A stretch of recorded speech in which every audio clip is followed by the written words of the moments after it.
Chapter 15. Later that night, all of my mates, aside from Kane, sat at the dining table with me. Maddie's talk with me had done some good. She convinced me that I would feel a lot better if I showered and put on some makeup and a cute outfit. She was right. I felt more like myself again. I felt so much more confident in the lacy light peach off-the-shoulder dress with the sweetheart bodice that she had picked out for me after wearing a robe for so many days. I was pretty sure that Kane must have gotten the hint that I had been avoiding him, so now he was going out of his way to avoid me now, too. It was all turning into such a childish game, and frankly I was over it. He wanted to keep playing games, he was going to be the only participant. Was done with it. But I had asked all of my mates besides Kane to join me for dinner, so I was relieved that he hadn't decided to crash the party, that he hadn't even known was going to be taking place. As one of the servants brought our bowls of heaping, colorful salads out to us, I glanced around the table. I didn't want to have to do this, but it was time. I couldn't wait any longer. The longer I waited, the worse it would be. You guys, there's something I really need to tell you, I told them. I was so nervous. How were they going to react? What is it, Raven? Reese's eyes darted over to meet mine. Colton set his fork down and then glanced over at me. Aiden's gaze settled on mine as all three of them waited for me to break the news. There's no easy way for me to say this, but I want you all to know. I want you to hear it from me. I paused for a moment, swallowing hard. Were they going to be angry? I couldn't imagine how I would take the news if it was the other way around. I would have been completely heartbroken. I'm pregnant. I see. Colton glanced away from me. I might have only been imagining it, but I could have sworn that his gray eyes had glossed over with tears. Seeing how upset he was made my heart hurt. Congratulations, Reese said, even though I could tell that his smile was forced. I could see the sadness behind his dark blue eyes that were struggling to hold my gaze. When I glanced over at Aiden, I couldn't help but notice the red circles that had blossomed on his cheeks. He looked really freaking pissed.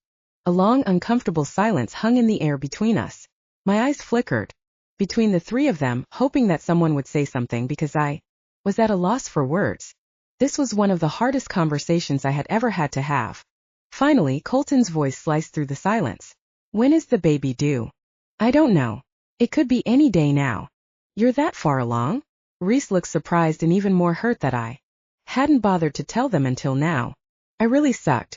Yeah, I've known for a while now, I admitted. And you didn't think to tell us? Colton asked, narrowing his eyes at me.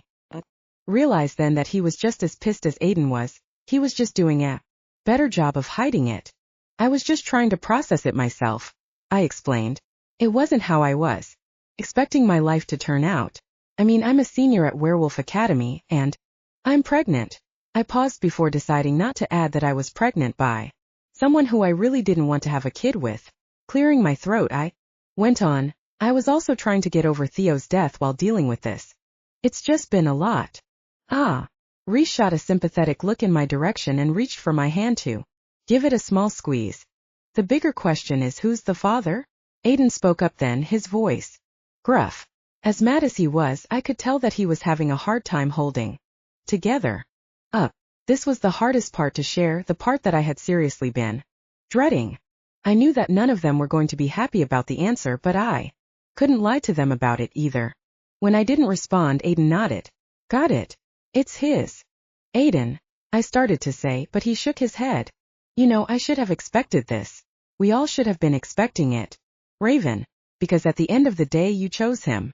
You decided to marry him and make him king. Having his child is just another step towards making this situation more permanent than it already was. But do you want to know my honest opinion? His honey brown eyes met mine. Let's hear it. I braced myself for whatever he was about to say next. I had a feeling it was going to be really harsh, and I couldn't even say that I didn't deserve it. He had the right to be upset. He was allowed to express himself. I just hoped that I would be able to handle him lashing out at me. The day you chose him, it was a slap in the face for the rest of us. All three of us love you with everything we have. We would kill for you, Raven. Aiden told me, completely surprising me with the softness of his voice. He wasn't even lashing out at me. But then again, I wasn't sure why I was so surprised by that. Aiden wasn't Kane.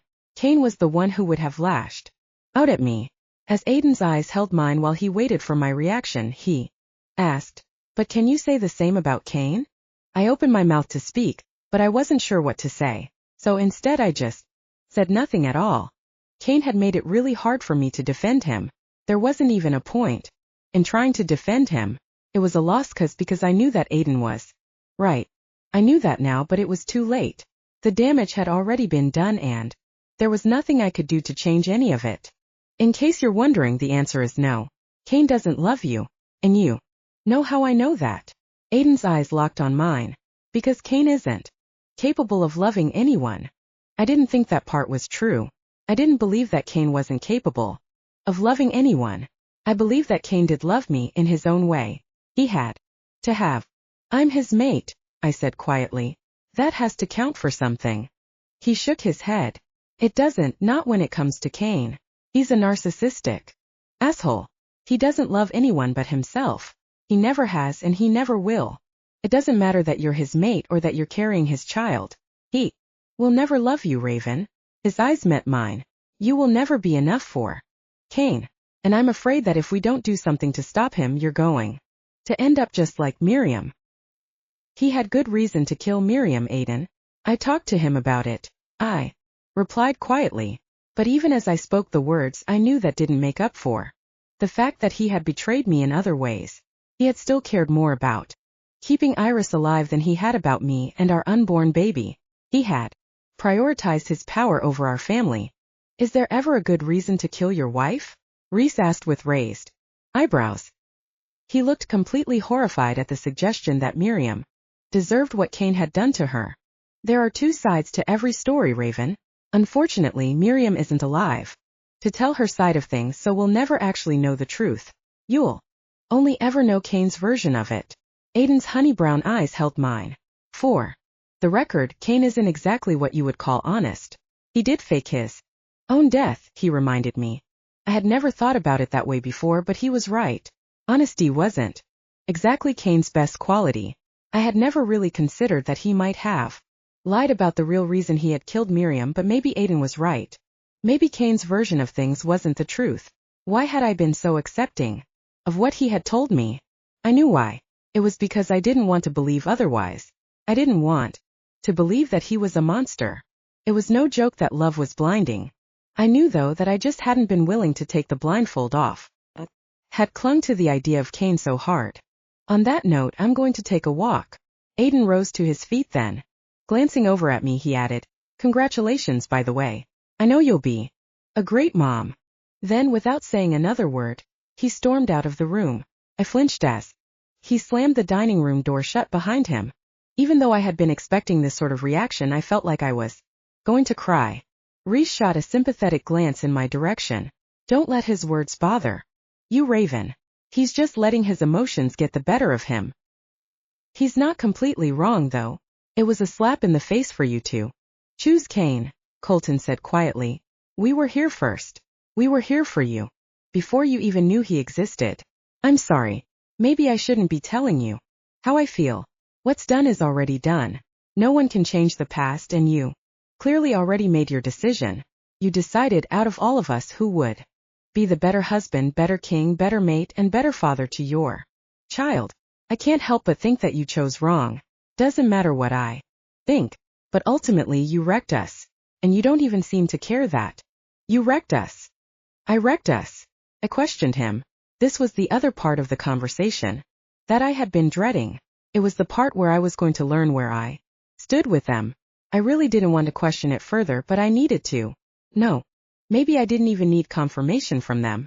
I glanced down at the tattoo and the shattered paw print. It was all the proof that I needed to know that I really had shattered us. We all really loved you. Colton rose to his feet then, too. Couldn't help but notice his choice in words. Loved as in past tense. As in he no longer loved me.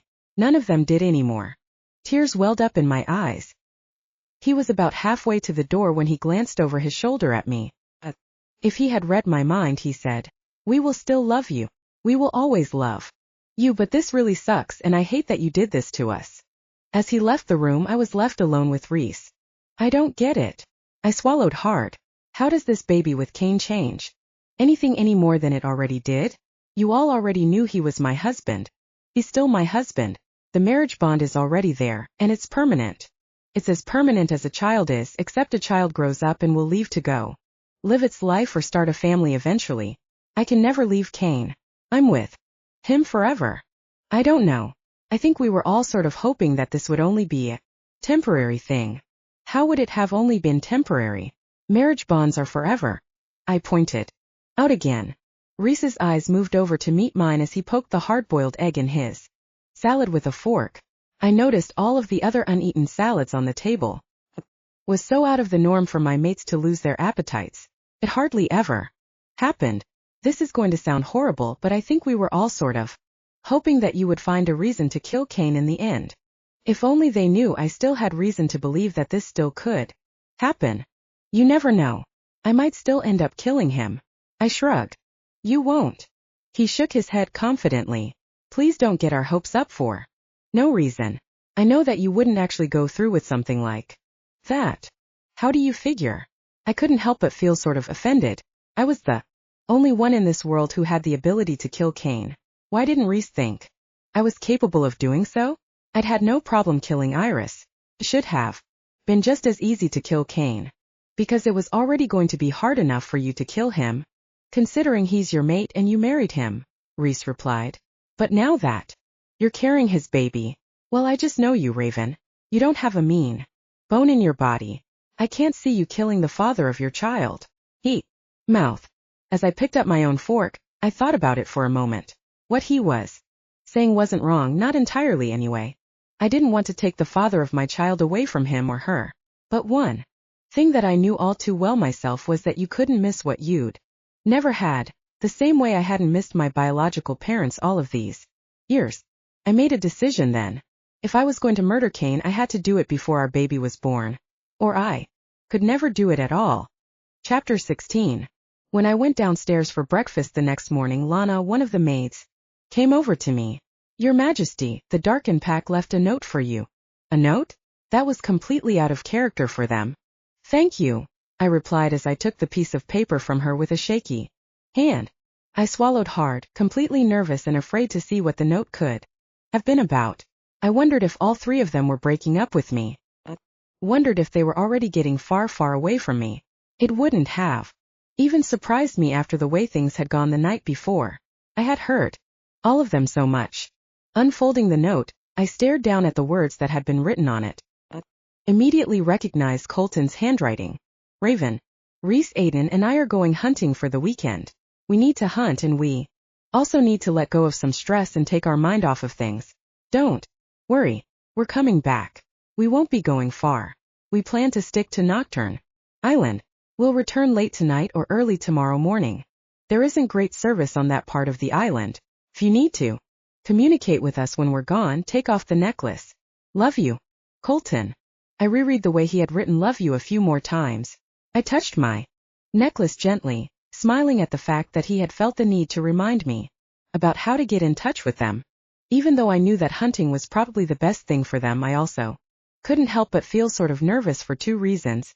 One, they were leaving me alone with Kane. Sure, my friends were residing in the castle, but still, if something were to happen, I would want my other mates to be here for me too, and two, Milos was still out there on the island somewhere. The idea of him running into them, the idea of him killing them, made me feel sick to my stomach. 3. And it was a really, really bad sign that I was worried about them leaving me alone with my own husband, my own mate. I knew that I shouldn't let myself worry about the guys while they were on their trip. At the end of the day, the Darken had been around for a very long time. They knew how to take care of themselves. They were strong guys. They had it under control. Everything would be okay, both inside and outside of the castle. At least I hoped it would. Later that night, I was working on my werewolf literature homework in my bedroom quarters when there was a knock at the door.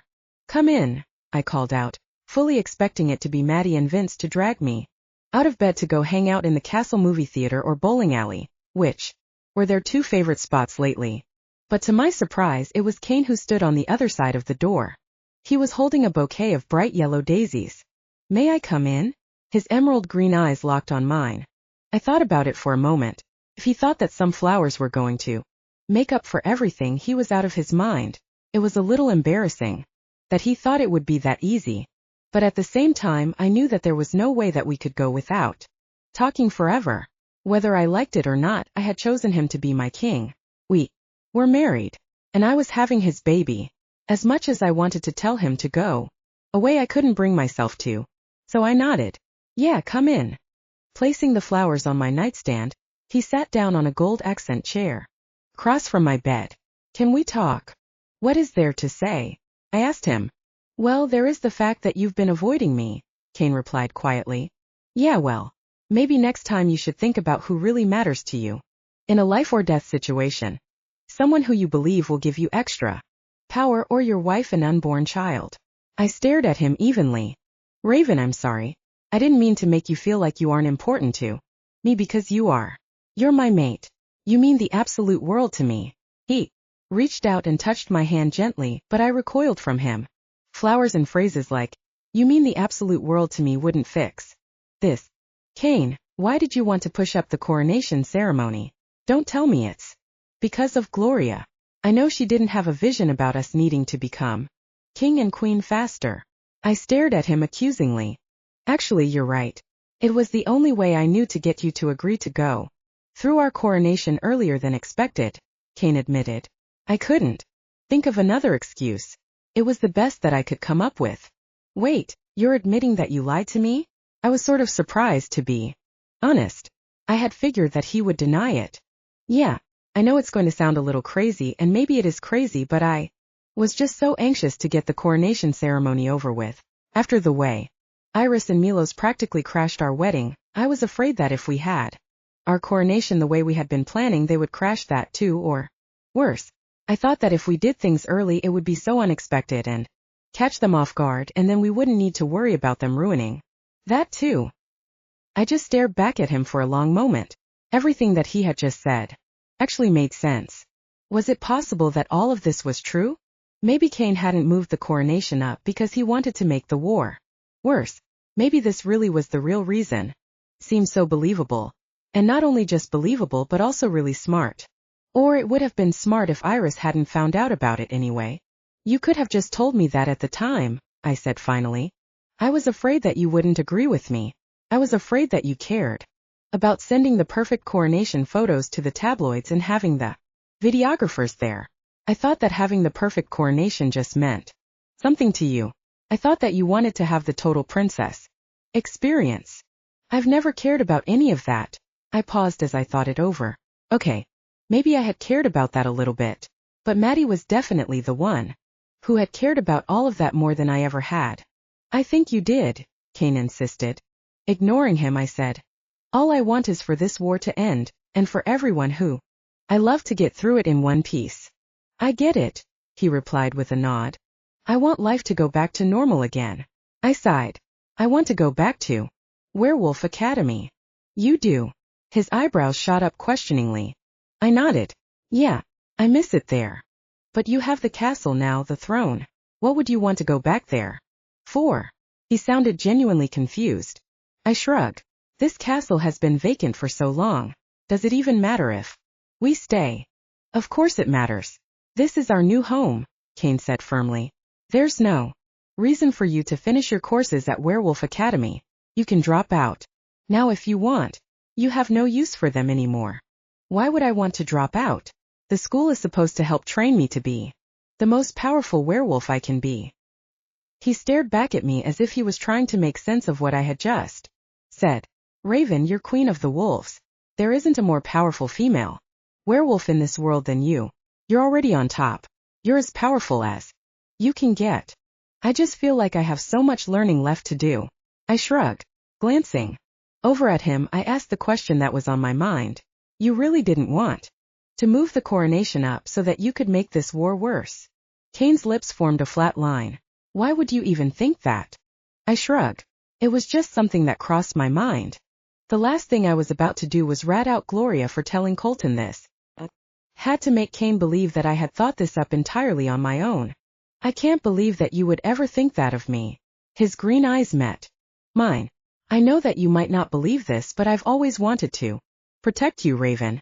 Ever since the day I helped you escape from the tower the Queen was holding you prisoner in on what was supposed to have been the day of you and Milos's wedding, I have always wanted to keep you safe. Actually, I have a question for you about that day, I told him. Why were you just hanging out in my mother's tower that day? Seems like too much of an odd coincidence for you to have just been there to rescue me that day. There's no doubt that you were my knight in shining armor, but how did you just happen to ride in on your white horse and save me when I actually needed saving? It had worked out almost too perfectly. I always wanted to be your husband, Kane replied. Was that the first time we met? That day in the prison tower? I asked him. He nodded. Yes, that was formally the first time we had ever met, but I was keeping an eye on you for a while. I often used an invisibility spell to sneak into the castle and, he trailed off. If I tell you this, you must promise not to judge me. I promise, I assured him with a nod. I would just watch you. You were so beautiful. There was nothing I wanted more than to be with you. But why? Why did you want to marry me so bad? You don't remember? A memory that I had unlocked about a year ago, one that I hadn't thought about again until this moment came rushing back to me then. We fell to a pile on the ground, and I saw him for the very first time. He wore his dark brown hair short, and he had a scruffy-looking beard with sideburns. It was the type of beard the Queen would have called improper. What I noticed the most was the size of him. His arms were so muscular that I thought his fitted jacket might tear right open. Even through the material of his jacket I could see that he was pure muscle. My eyes met his then for the first time, and my breath caught in my throat. He had the most beautiful emerald green eyes I had ever seen in my life, and when he looked at me all I could feel was pure lust. It was as if his eyes were pouring deep into my soul. No one had ever looked at me that way before, not even Nicholas, the only guy who I had ever loved. But the way this beautiful stranger stared at me made me feel things I had never felt before. I shouldn't have felt this way. It had been less than 24 hours since Nicholas had died. There was no way I could have been feeling things for someone else already. And yet I was. Reaching over, he brushed the hair out of my eyes. Are you okay, princess? I will be now, thanks to you. I rose to my feet, brushing off my bare knees. I can never repay you. Actually, you can repay me, he replied as he rose to his feet too, and I realized how high he towered over me. I wasn't sure that I had ever seen someone as tall as him. Okay, are you going to tell me what this favor is, or are you going to forever let it be a mystery? I asked, remembering that he had kept mentioning this mysterious favor he wanted from me in exchange for rescuing me. Based on how I felt when I looked at him, it was hard to imagine me saying no to anything he was about to ask of me. I need you to marry me. You can't be serious. I thought he was joking at first, but there was a look of seriousness behind his emerald green eyes as he stared back at me. You are serious. I am more serious than I have ever been about anything in my life. Princess, he said matter-of-factly. This is quite a commitment you're asking of me, I murmured. It was quite a favor I did you, he replied pointedly. But this is a long-term commitment. I swallowed hard, my cheeks flushing at the thought. He was absolutely gorgeous, stunning. If I could build a dream man, it would have been him. But I also didn't like that he was asking me to marry him as a favor. The only thing I really wanted in life was to marry for love. I didn't want to be forced into a marriage with anyone. And even though he was certainly nice to look at, he was trying to force me into a marriage too, the same way the king and queen who I had just escaped had. If I was going to be forced into a marriage, I may as well have stayed in the castle. Except I knew full well that I would have been happier with this stranger who stood before me than I ever would have been with Milos. Santorini. Still, why was he so insistent on a random stranger marrying him? Oh, correction. Why was he so insistent on a princess marrying him? I realized that I must have solved the mystery. This random stranger had helped me escape, merely so he could marry a princess. Why do you wish to marry me? I asked him, mostly curious about whether or not he would tell me the truth. If you marry me, princess, you will make me a king. Well, at least he was honest, I supposed. Actually, you are incorrect in your assumptions, I informed him. I am not yet a queen. Marrying me will only make you a prince. I paused, thinking about it. Now that I have run away from the palace, I guess I will never actually get to be a queen, so therefore you would never have the opportunity to become king either. Even though you've run away, you're still a royal. My plans for us go bigger than Nocturne Island, he explained. We can start our own kingdom. We'll build a fortress that's all ours on another island, and we will reign over it. Completely without a care in the world, just you and me. There's another benefit of you marrying me, he added. Once you are mine, then you belong to me. No one could ever force you to marry anyone ever again. What do you say, princess? He got down on one knee then. Staring up into my eyes, he took my hand in his. Will you marry me? Every ounce of my being knew this wasn't a good idea.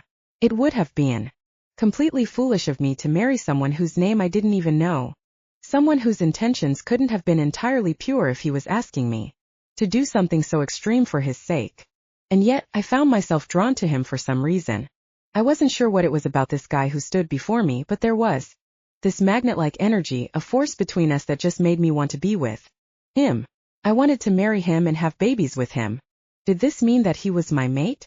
I was afraid that if I didn't agree to marry him, then I would never actually know. So, even though I knew it was a foolish thing to do, I nodded.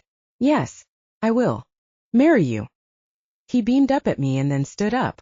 Perfect. We'll get married tonight. Tonight? How will I plan the wedding of my dreams? A marriage is about the union of a man and woman, not about the wedding ceremony, isn't it, princess? I could hear the tone behind his voice. It challenged me. Under ordinary circumstances, I suppose so, I replied. But nothing about this situation is what one would call ordinary. I'm going to be honest with you, princess. When I broke into that castle with the intentions of rescuing you, I had one thing on my mind and one thing only, and that was becoming king. But now that I've met you, I would be lying to you if I told you I didn't want to marry you for who you are. There was so much sincerity behind his voice that it was hard for me not to believe him. So what I'm asking you is to please marry me tonight. There was a hopeful look in his emerald green eyes. Okay, I agreed. I'll marry you tonight. I paused for a moment and then asked, are you going to tell me your name now at least? He smiled. If I told you my name, there's no way in hell you would ever want to marry me. Why wouldn't I? I asked him. Trust me, you wouldn't. I have quite a reputation. The queen hates me. Then that's all the more reason for me to like you, I replied, a smile hitting my lips. I'm not sure if you figured this out about me yet, but I tend to like everything that my mother doesn't like. I know you're quite the rebel. He smiled down at me. I have a feeling that you and I are going to get along really well, princess. I can feel it in my bones. Together, we are going to become the most powerful royals who will ever walk the paranormal realm. Once the memory had finished playing through my eyes, so many realizations hit me. I glanced over at Kane again. I remember now. You always wanted to be king, I murmured. This was your dream. Some guys dreamed of being teachers and others dreamed of being police officers and firefighters. But for hundreds of years Kane had dreamt of being king. Was I even special, or would he have chosen to become any princess's prince? He nodded. Yeah, it was a dream of mine. You've always been hungry for power. I swallowed hard, becoming slightly more upset by everything that I had just remembered about him. So that truly was the reason you helped me to escape that night, in exchange for becoming king. Kane nodded. It was. Wow. I just pursed my lips, unsure of what to make of all of this. I'm not even sure what to think right now, honestly. I could feel the emotions building within me. Confusion, betrayal, and most of all, anger. I let out a little snort. Well, I guess your dream came true, didn't it? You got exactly what you always wanted from me. You get to wear a crown and strut around this castle like you fucking own the place. I guess that technically you do own part of it. Raven, calm down. Please. Kane's eyes settled on mine. That day, hundreds of years ago, has nothing to do with what we are currently going through. Really? It doesn't? Because the last time I checked, you were hungry for power then, and you're still hungry for power now. You haven't changed a bit. Back then, I didn't know the first thing about you. Now I love you. I'm in love with you. Aiden's words echoed through my mind. He's a narcissistic asshole. He doesn't love anyone but himself. He never has and he never will. It doesn't matter that you're his mate or that you're carrying his child. He will never love you, Raven. I met Kane's gaze. Why didn't we get married that night? You were so insistent about wanting to get married that night, but it just never happened. Because I met a prophet in the woods. She showed me one of her visions. She told me that we couldn't get married yet, the timing wasn't right. She said we would both die if we got married back then. We had to wait for hundreds of years before we could ever be together. His green eyes lingered on mine. So, I waited for you. I waited for hundreds of years before ever considering the possibility of marrying you again. I was patient. So, we just fell out of touch for hundreds of years while you were waiting? Something about his story just wasn't adding up. There's a lot more to this, but I don't have to explain it to you right now. Raven, I just want you to know that I waited for you because I knew that you were different. I knew that you were my mate. And yet you married Miriam, I replied quietly. Miriam was a mistake. I'm pretty sure that she put some sort of love spell on me, Kane insisted. I opened my mouth to respond, but that was when I felt it. An excruciating pain that radiated through my core. Chapter 17. I gasped loudly, touching my stomach. Raven, what's wrong? Are you okay? Concern was written all over Kane's face. I groaned out in pain, shaking my head. No. Something wasn't right. I could feel it. But I wasn't sure what was wrong either. Is the baby coming? Kane asked. I don't know. Hunched over, I managed to climb off the bed. When I looked at my white comforter, all I saw was crimson. There was blood everywhere. What was even happening? I let out a blood-curdling scream. Kane stared at them, swallowing hard before glancing back over at me. The baby, he murmured. I nodded. At that moment, a feeling of weakness came over me. I feel really lightheaded and dizzy. I think I need to see a doctor. I don't think there are any doctors on this island, Kane said quietly. Gloria. I need to see Gloria, I whispered. Kane scooped me up into his arms, lifting me out of bed and carrying me out of the room. That was the last thing I remember before everything went black. Do you think she's going to be okay? I heard Kane asking. She will be just fine, Gloria said. The spell I just put on the baby will calm him or her down for now. That was all it took to bring me to total alertness. My eyes fluttered open, and I glanced over at Gloria. You put a spell on the baby? Yes, I'm afraid that there was really no other option, Gloria said with a sigh. I was able to determine through a spell that the baby became angry at you. Angry at me? My eyebrows lifted questioningly. We were going to really butt heads if this baby was angry at me while it was still inside my womb. Yes. I'm afraid the baby was actually trying to kill you. Kill me? But I'm his mom. Or her mom. I paused. Were you able to see its gender? Gloria shook her head. No, I wasn't, Your Majesty. Oh. I was slightly disappointed by that. But mostly I was confused by everything that had just happened. I'm so confused. Why would the baby want to kill me? How in the world could a baby, my baby, want to kill me? Didn't even know me yet, and already it hated me?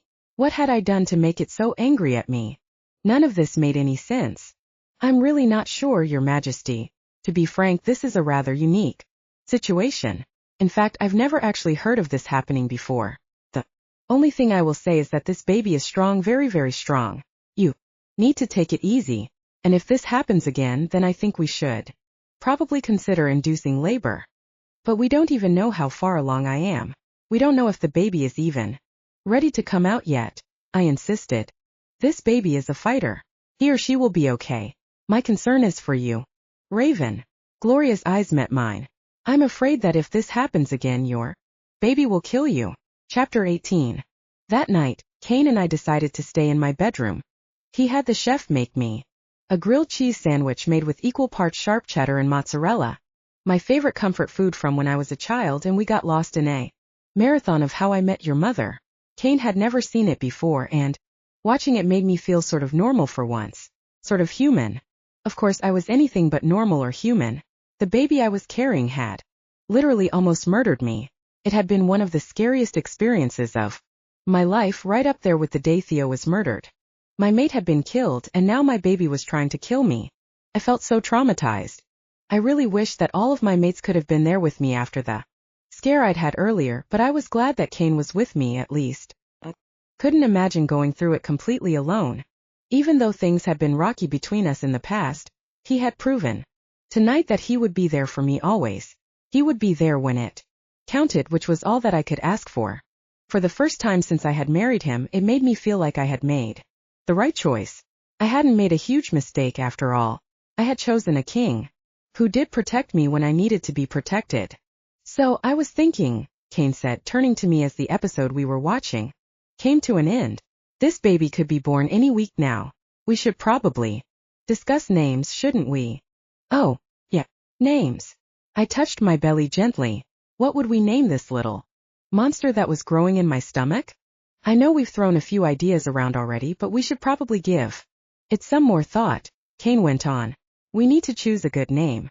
This baby is going to be the next king or queen after our own reign.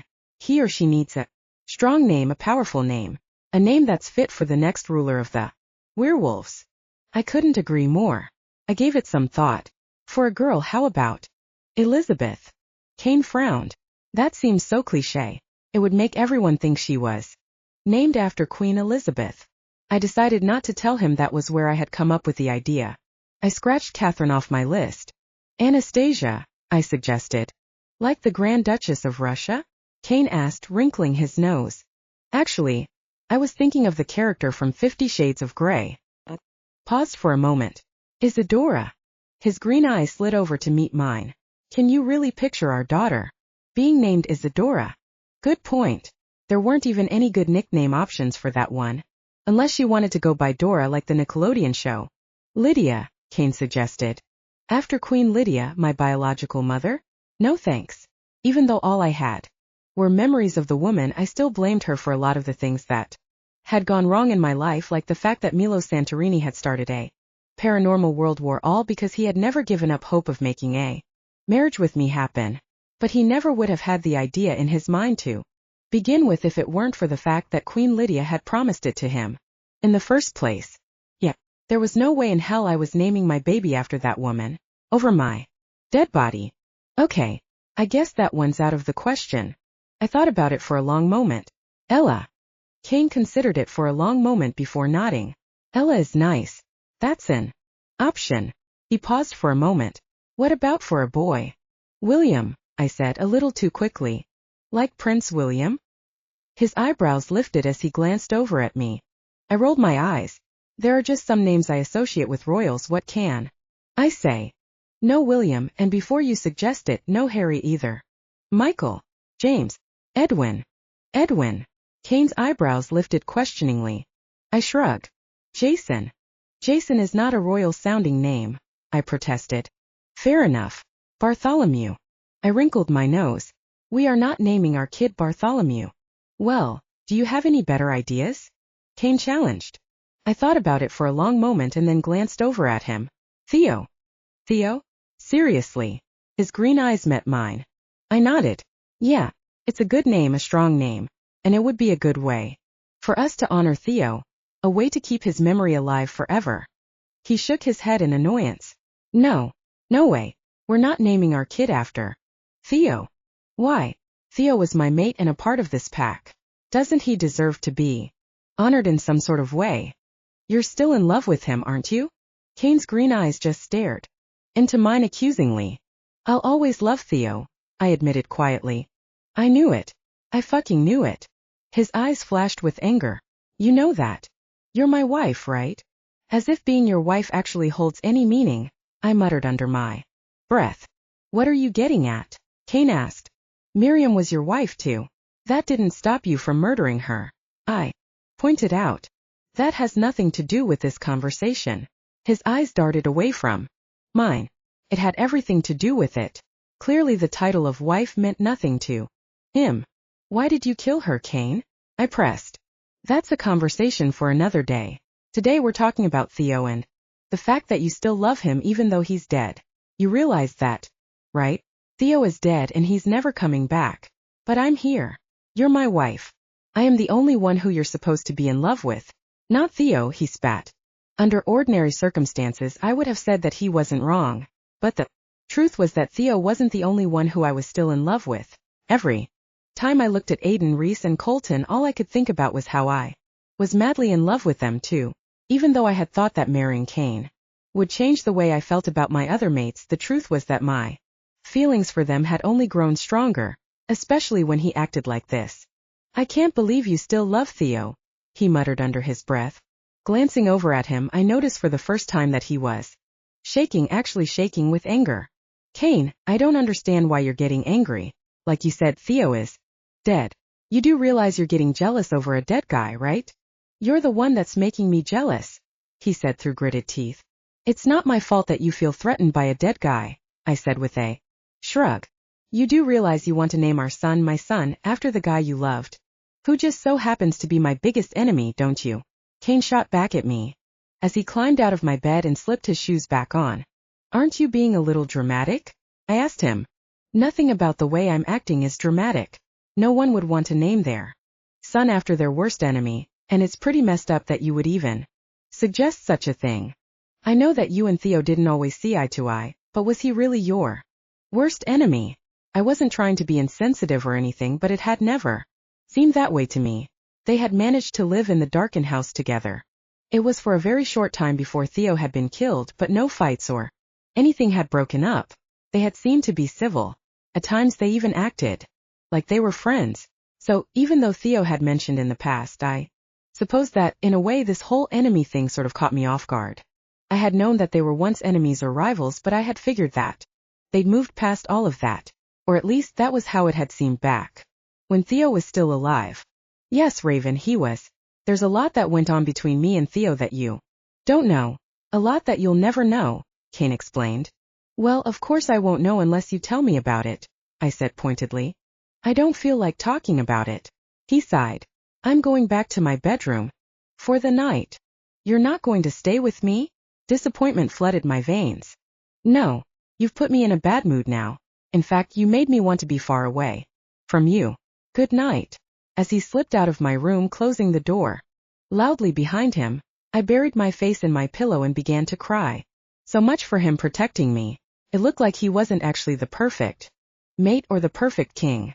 Really, it seemed like he was just a spiteful, jealous mate. I wondered if he would try to kill me next, the way he had killed Miriam. I suppose that it only made sense that our child, his child, had already tried to murder me. I tried to sleep that night, but I found it difficult to. Fighting with Kane was the worst.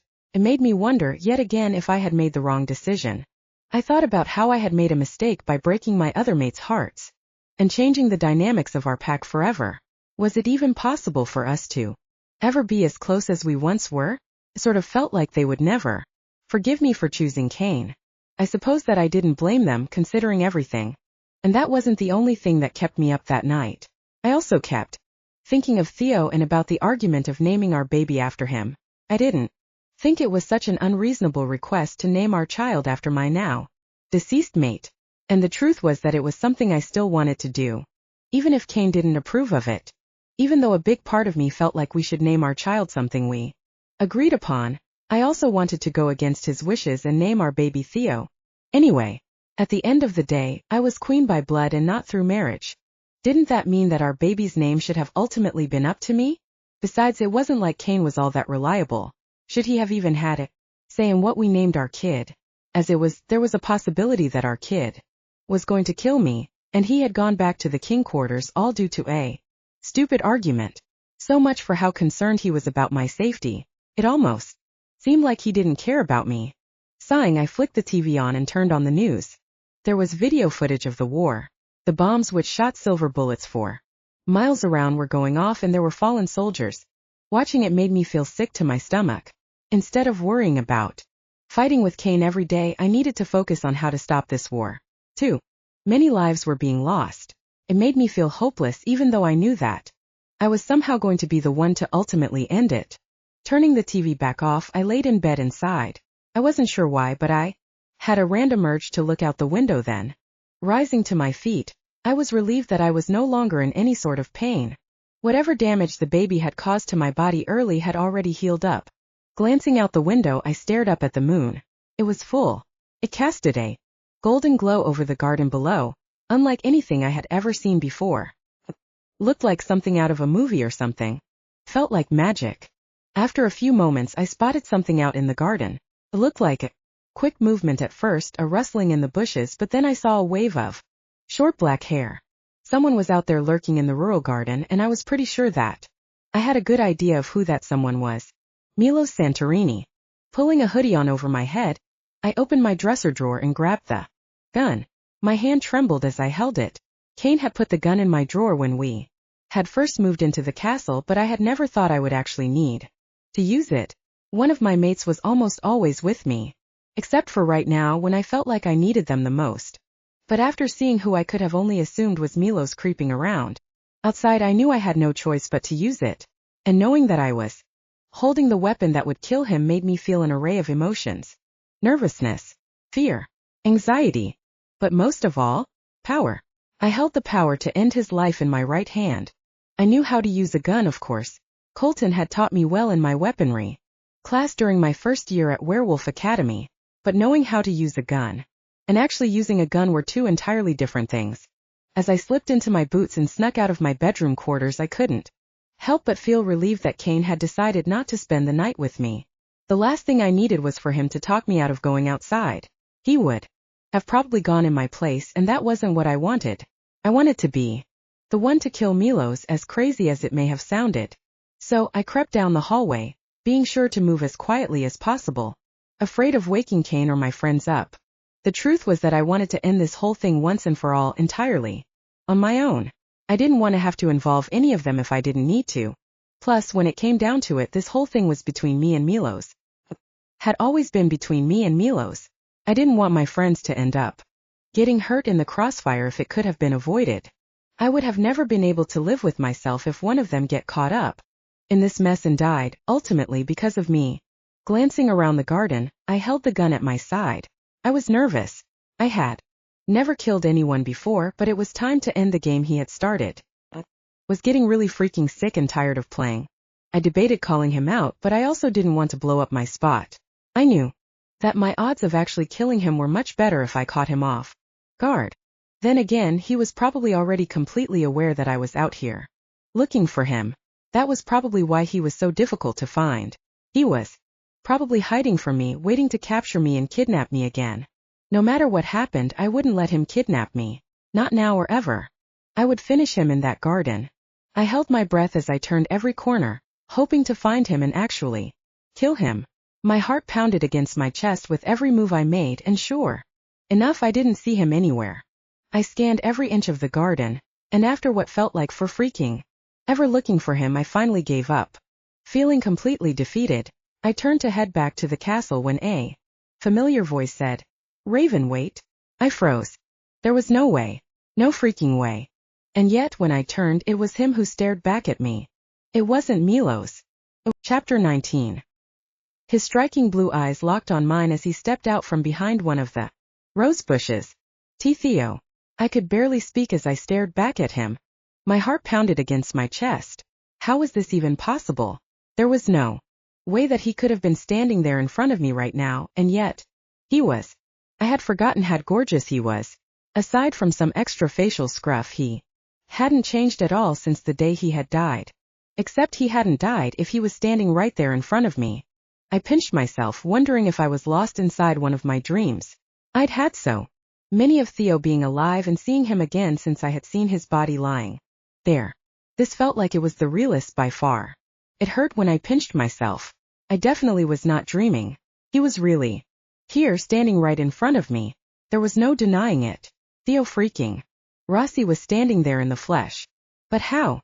"You're alive?" I asked. Theo nodded. A million feelings began to swarm through me as I tried to wrap my head around the fact that he was here. Confusion. I had seen his dead body. How could this have been possible when I had seen him lying there in his coffin? I had watched that coffin be lowered into the ground. I had experienced the pain of losing him forever. I had felt his absence. So, how could he have been standing here in front of me? Relief. He was here. He was really here. I had wished for this to happen so many times in the past, and it was actually happening. My wishes had come true. Anger?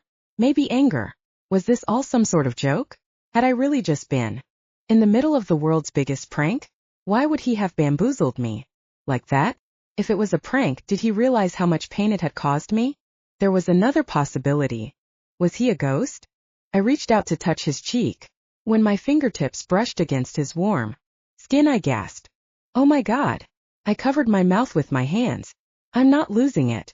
You really are here right now. You're alive. How can you be alive? Raven, shh, he whispered into my ear. You have to be quiet. I'm not even supposed to be here right now. What do you mean? My heart pounded against my chest. I only came here to try to steal a glimpse of you. I wasn't supposed to talk to you. It was a rule I made for myself, but I couldn't just let you go back to the castle without saying something to you.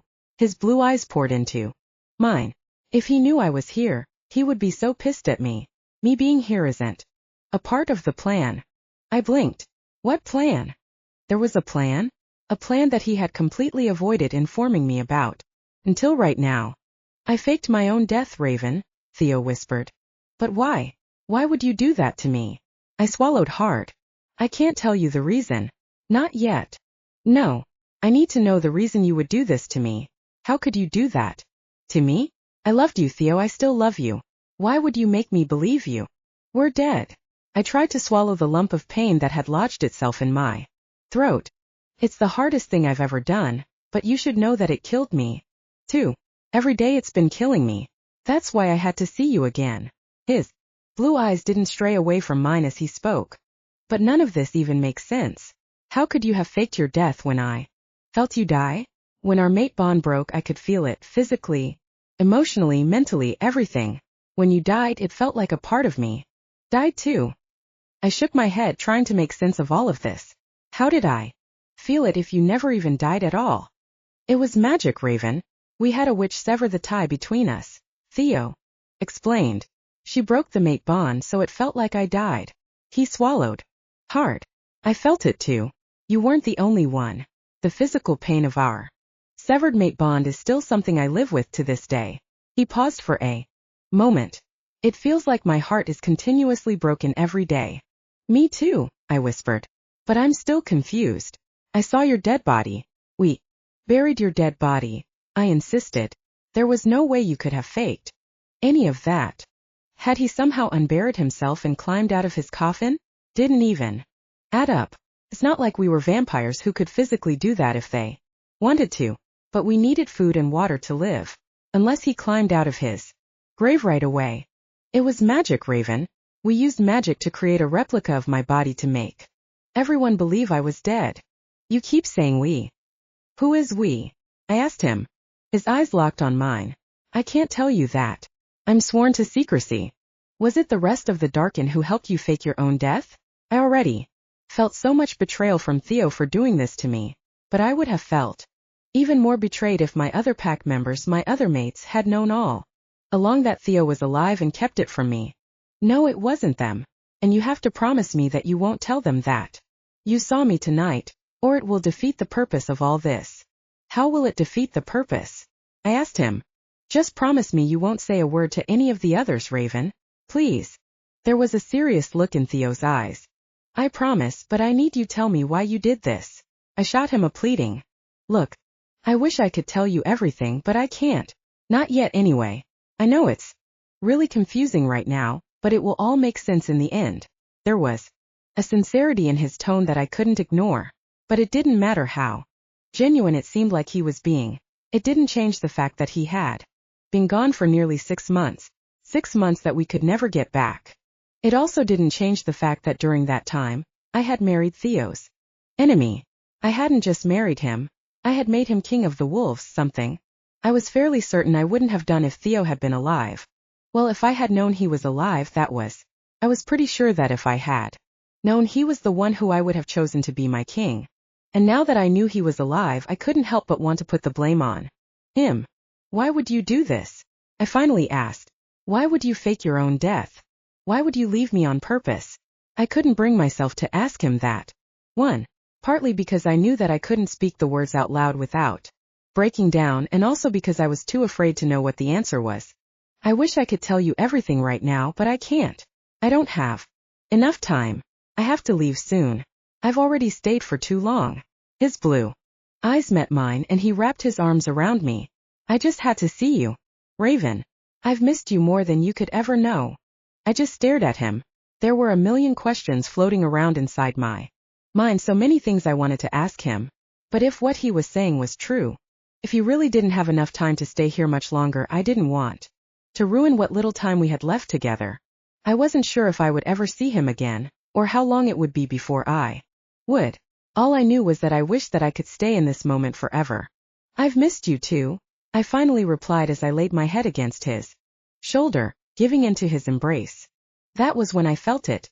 The baby in my stomach suddenly began to go crazy, again kicking with so much fierceness. But for some reason I could tell that it had calmed down. It no longer wanted to kill me. It was just excited. I wasn't sure how I knew that, but I did. Was it possible that the baby felt my own excitement? Was it able to tell that I was with the one who I loved, the one who I really wanted to be with? After a few moments, we pulled away from one another and his blue eyes locked on mine. You're pregnant, he whispered. How did you know? I asked. I can hear it kicking. His hands fell to my stomach. It was the first time anyone besides Cain had touched my belly. How far along are you? He asked. Gloria couldn't tell for sure. She says determining the length of a pregnancy for an ancient works differently than it does for other werewolves. There's no expected time frame like a typical werewolf pregnancy or even a human pregnancy. It's just whenever the baby is ready to be born. So technically, it could happen any day now. I know. Ancient werewolf babies are complex. Removing his hands from my stomach, Theo stared deep into my eyes. I love you, Raven. Promise this is all going to make sense one day. And when it does, I'll be back for you. His deep blue eyes pierced through me straight into my soul. I'll come back to claim what's mine. Theo, I already made a choice, I replied quietly. I married Cain. Even if I thought it was a mistake a lot of days, that didn't mean that it hadn't happened. It also didn't mean I could do anything to change it. I know. You do. It's been all over the news. Everyone in our world knows. His eyes didn't move away from mine. What I'm not sure about is why you had to choose him. Of all of the Darkin, my worst enemy. I swallowed hard. It's complicated. It doesn't seem that complicated to me. You chose Cain, the guy who has betrayed me numerous times. I'm not sure what could be so complicated about it. If you had been here, then maybe I wouldn't have had to marry your enemy. I snapped at him. Maybe I would have married you instead. In fact, I can say pretty confidently that I would have married you. You are the one who I would have chosen. You're the one who chose to fake your own death. It wasn't my idea to fake my own death. There was a genuine look behind his eyes. It was his idea. Whose idea was it, Theo? You're not making any sense. I just stared back at him, completely confused by everything he was saying. I have to go, Raven. Leaning in closer to me then, his lips came crashing down on mine. Wrapping my arms around his neck, I pulled him in closer to me, deepening the kiss. His mouth lingered on mine longer than it normally did when he kissed me. It was as if he was studying it to remember it for later. That made me fear how long it would be before we would see each other again, how long before we would kiss one another again. When I glanced up at the night sky, that was when I saw it. Shooting stars were falling down all around us, the same way they had the first time we had ever kissed on Nocturne Island. I wasn't entirely sure what that meant, but I did know one thing was for sure. It had to have meant Chapter 20. Entering the castle, I couldn't hide the giddiness that had taken over. Theo was alive. He was actually alive. Even though he'd had to leave me again for now, I was confident that this wasn't forever. I believed him when he'd said that one day, all of this would make sense. I was sort of angry at myself for promising not to tell the other Darkin members. It was them who I wanted to break the good news to most.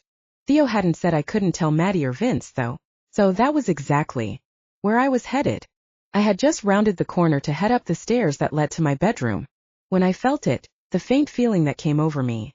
I thought I could fight it, but I could feel myself growing weak in the knees. At first, I thought that the baby was trying to hurt me again, but I quickly realized that it wasn't that. No, this time it had nothing to do with the pregnancy. It had been such a long time since I had felt this way before, but I knew exactly what had triggered it. Theo's kiss. Our mate bond had been reignited, and that was the best thing that had happened to me in a long time. That was all I could think about before my eyes fluttered shut and everything went black. When I came to alertness again, my head was throbbing. The last thing I remembered was kissing Theo in the garden and then passing out. I knew that I had probably hit my head on the stone floor and gotten some type of head injury or something. I was relieved that I was a werewolf, so whatever it was would heal up fast. As I opened my eyes and took in my surroundings, I was surprised to find that I was no longer laying on the stone floor. I was in what looked like a wooden shed or barn, and my arms and legs were bound together with rope and there was tape over my mouth. What the actual fuck? How in the world had I even gotten here? It took a moment for me to realize that Milos Santorini must have found me in the hallway and then moved me here.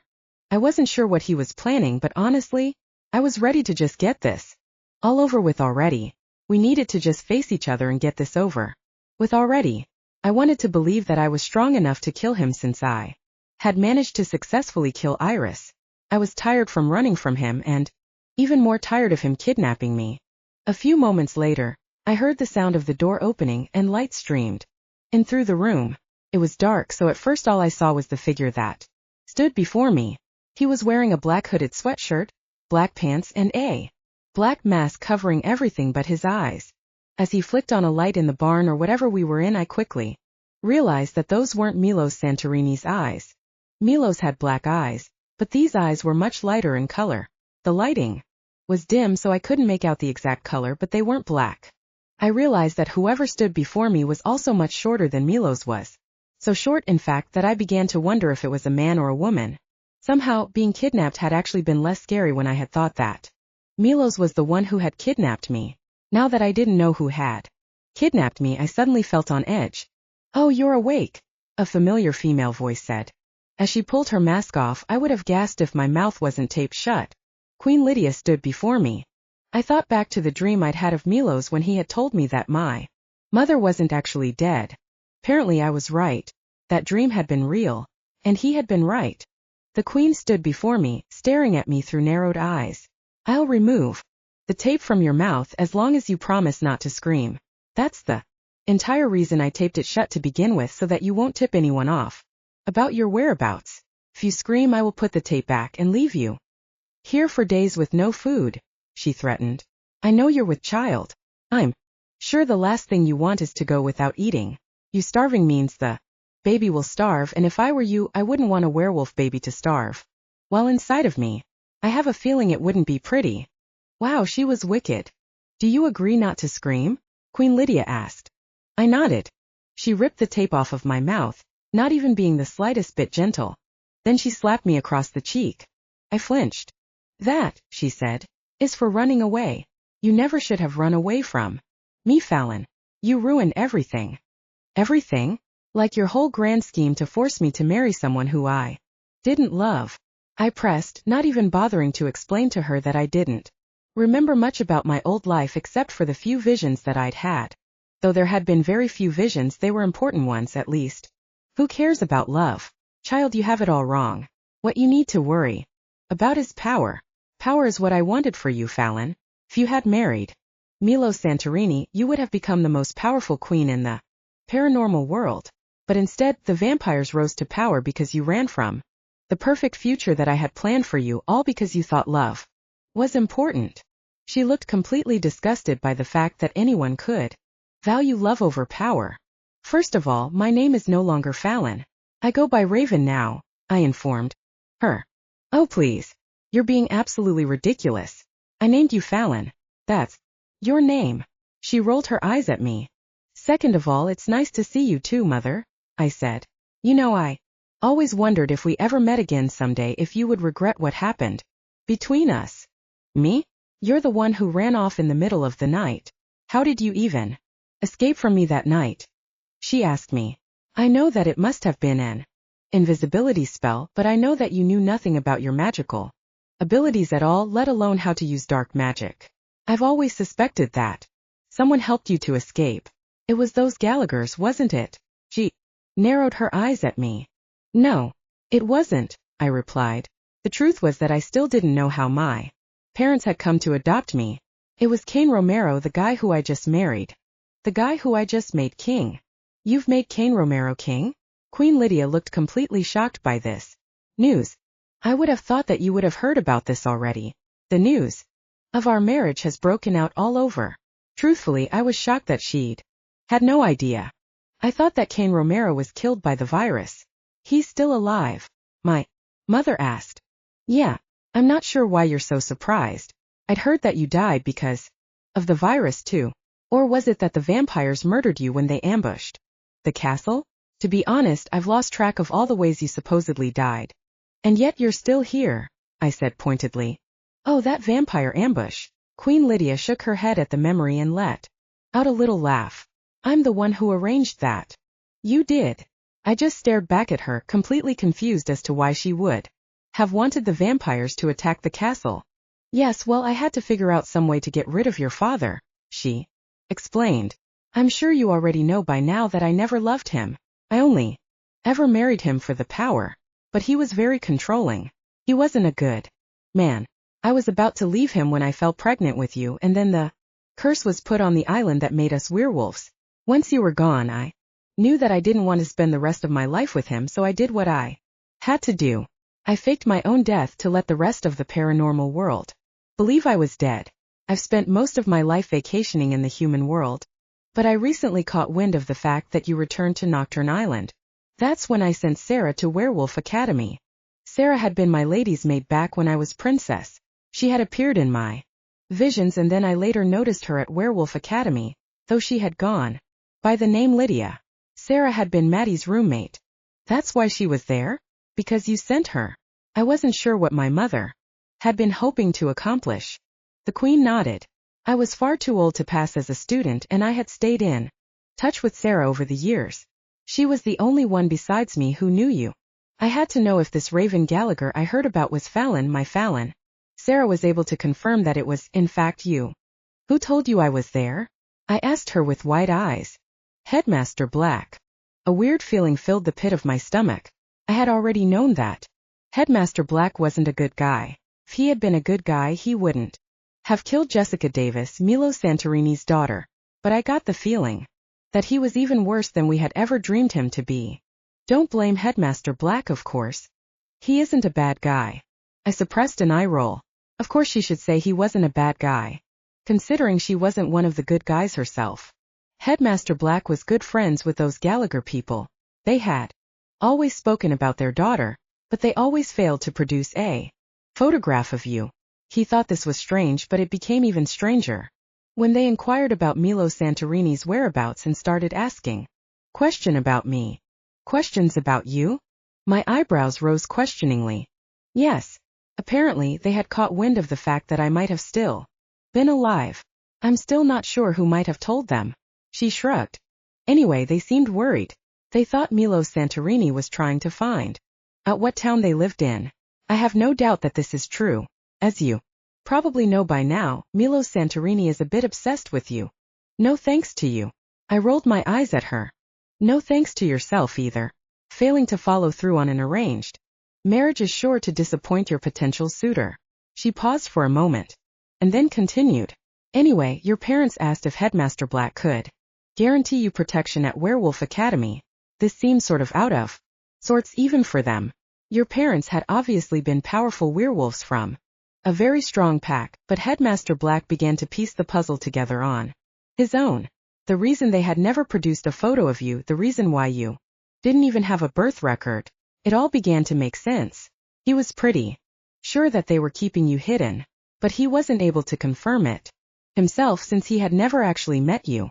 That was when we sent Sarah to Werewolf Academy to figure out once and for all if you were Fallon or not.